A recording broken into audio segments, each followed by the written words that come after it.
সম্মানিত দর্শক, 3 বার সূরাতুল ফাতিহা পাঠ করে নিজের শরীরে ফু দিলে কি হয়, কি লাভ হয়। হ্যাঁ, বিশেষ একটি আমল আপনাদেরকে আজকে শিখিয়ে দেওয়ার চেষ্টা করব।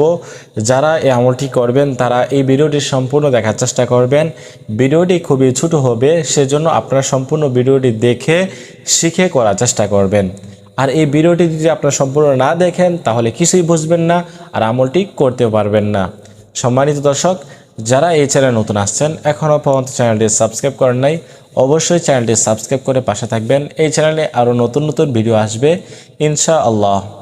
আর যারা এই আমলটি করবেন তারা অবশ্যই আমাকে কমেন্ট করবেন। আপনাদের জন্য আমি বিশেষভাবে দোয়া করব যাতে করে আল্লাহ তাআলা আপনাদের মনের আশাগুলো পূরণ করে দেন।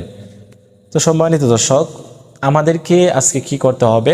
তেমন কিছু করতে হবে না, একবারে সহজ একটি আমল, কিন্তু খুবই লাভজনক একটি আমল, খুবই লাভজনক।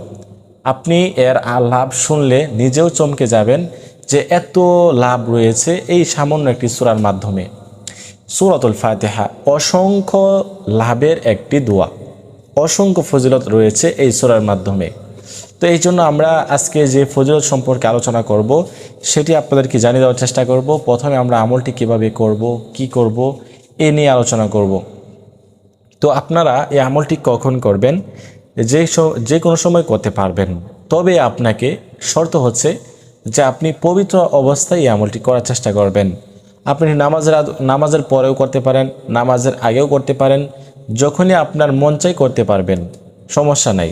তবে আপনাকে পবিত্রতা অর্জন করতে হবে, পবিত্র অবস্থায় এই আমলটি করতে হবে। প্রথমে 3 বার ইস্তিগফার পাঠ করবেন, আস্তাগফিরুল্লাহ আস্তাগফিরুল্লাহ আস্তাগফিরুল্লাহ। তারপরে 3 বার দুরূদ শরীফ পাঠ করবেন, যে দুরূদ শরীফ আমরা নামাজের মধ্যে পড়ে থাকি, দুরূদে ইব্রাহিম। আল্লাহুম্মা সাল্লি আলা মুহাম্মাদিন ওয়া আলা আলি মুহাম্মাদ কামা সাল্লাইতা আলা ইব্রাহিম ওয়া আলা আলি ইব্রাহিম ইন্নাকা হামিদুম মাজিদ। আল্লাহুম্মা বারিক আলা মুহাম্মাদিন ওয়া আলা আলি মুহাম্মাদ কামা বারাকতা আলা ইব্রাহিম ওয়া আলা আলি ইব্রাহিম ইন্নাকা হামিদুম মাজিদ। সহি শুদ্ধভাবে দুরূদ শরীফ 3 বার পাঠ করবেন। যারা এই দুরূদ শরীফ পারেন না তারা শুধুমাত্র সাল্লাল্লাহু আলাইহি ওয়াসাল্লাম কয়েকবার পাঠ করে নেবেন, সাল্লাল্লাহু আলাইহি ওয়াসাল্লাম সাল্লাল্লাহু আলাইহি ওয়াসাল্লাম।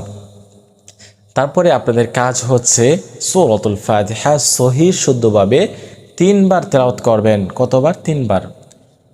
আউযু বিল্লাহি মিনাশ শাইতানির রাজীম, বিসমিল্লাহির রহমানির রহিম, আলহামদুলিল্লাহি রাব্বিল আলামিন, আর রহমানির রহিম, মালিকি ইয়াউমিদ্দিন, ইয়্যাকা না'বুদু ওয়া ইয়্যাকা নাস্তাঈন, ইহদিনাস সিরাতাল মুস্তাকিম, সিরাতাল লাযীনা আন'আমতা আলাইহিম গায়রিল মাগদুবি আলাইহিম ওয়ালাদ-দাল্লিন।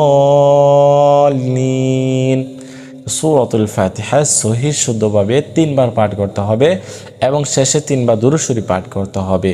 তারপরে এই আমলটি করার পরে আপনাদেরকে কি করতে হবে? 2 হাতের উপরে ফু দিবেন, ফু দিয়ে সারা শরীরটা এভাবে মেসেজ করে দিবেন, বা আপনি চাইলে এভাবে ফু দিতে পারেন, এভাবে ফু দিতে পারবেন।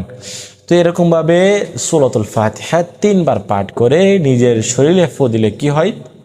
আপনার শরীরে যত ধরনের অসুখ রয়েছে এই অসুস্থতা থেকে আল্লাহ তাআলা আপনাদেরকে সুস্থ করে দিবেন। সুবহানাল্লাহ। তারপরে হচ্ছে আপনার শরীরে যদি কোনো ধরনের ব্যথা থাকে, পেট ব্যথা থেকে শুরু করে শরীর ব্যথা, শরীরে মানে কোনো কিছুই ভালো লাগে না, দাঁড়াইতে ভালো লাগে না, বসতে ভালো লাগে না, ঘুমাইতে ভালো লাগে না, শরীর খালি ছটফট করে, তো আপনারা এই আমলটি করেন, ইনশাআল্লাহ আল্লাহ তাআলার রহমতে আল্লাহ তাআলা আপনাদেরকে সুস্থ করে দিবেন, ভালো করে দিবেন। সকল ধরনের রোগ থেকে আল্লাহ তাআলা আপনাদেরকে শেফা দান করবেন। তো এই সূরার মাধ্যমে কিন্তু অসংখ্য লাভ রয়েছে, ফজিলত রয়েছে। এর মধ্যে এটি হচ্ছে একটি বিশেষ একটি ফজিলত, আপনারা করার চেষ্টা করবেন। আর কে কোথা থেকে এই ভিডিওটি সম্পূর্ণ দেখছেন আপনারা অবশ্যই কমেন্ট করবেন। তো আজকের মতো এই পর্যন্তই, আল্লাহ হাফেজ।